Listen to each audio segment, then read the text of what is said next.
Hi friends, బీరకాయ ఎండ్రాయిలో కూర వండుకోవడానికి ముందుగా ఒక బీరకాయ, ఒక ఉల్లిపాయ, 4 పచ్చిమిరపకాయలని ముక్కలుగా కోసి పెట్టుకోండి. అలాగే ఎండ్రాయిల్ని గోరువెచ్చని నీళ్ళలో శుభ్రంగా కడిగి పక్కన ఉంచుకోండి. ఇప్పుడు పొయ్యి మీద పాన్ పెట్టి ఒక 3 స్పూన్లు ఆయిల్ వేసుకోండి. ఈ ఆయిల్ కాస్త కాగనివ్వండి. ఇది కొంచెం కాగిన తర్వాత ముందుగా శుభ్రంగా కడిగి పెట్టుకున్న ఎండ్రాయిల్ని కూడా వేసి బాగా వేయించండి. ఇది వేగడానికి ఒక 2-3 నిమిషాలు టైం పడుతుంది. ఇది కాస్త వేగి రంగు మారుతున్న సమయంలో వీటిని తీసి పక్కన ఉంచండి. ఇప్పుడు అదే నూనెలో ఉల్లిపాయ, పచ్చిమిరపకాయలు వేసి వేగనివ్వండి.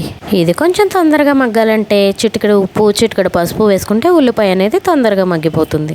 ఇలా ఉల్లిపాయ, పచ్చిమిరపకాయలు బాగా మగ్గిన తర్వాత మనం ముందుగా కోసి పెట్టుకున్న బీరకాయ ముక్కల్ని కూడా ఇందులో వేసి బాగా కలపండి. బీరకాయ ముక్కలు తాలింపులో చక్కగా మగ్గి ఆ వాటర్ అంతా బయటకు వచ్చేంత వరకు బాగా మగ్గ పెట్టుకోండి. మూత పెట్టుకోండి, అప్పుడు గమ్మున మగ్గుతుంది.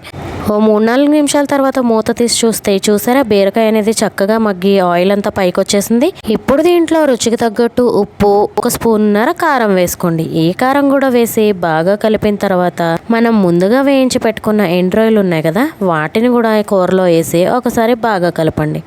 ఇలా కలుపుకున్న దీంట్లో కూరకు సరిపడా నీళ్లు పోసి మూత పెట్టి 5-6 నిమిషాలు మగ్గనిచ్చుకుంటే మన టేస్టీ కూర అనేది రెడీ అయిపోతుంది. మధ్య మధ్యలో మూత తీసి కలుపుతూ ఉండండి, లేకపోతే అడగంటుతుంది. 5-6 నిమిషాల తర్వాత చూసారా, కూర అనేది ఇలా చక్కగా దగ్గర పడిపోయింది అనమాట. ఇంకేంటి మరి, సర్వింగ్ బౌల్లోకి తీసుకుని సర్వ్ చేసుకోవడమే. ఇంతకీ మీలో ఎంతమందికి బీరకాయ ఎండ్రాయిలు అంటే ఇష్టమో కామెంట్ చేసేయండి. వేడి వేడి అన్నంలో ఈ కూర వేసుకుని తింటే ఉంటుంది చూడండి.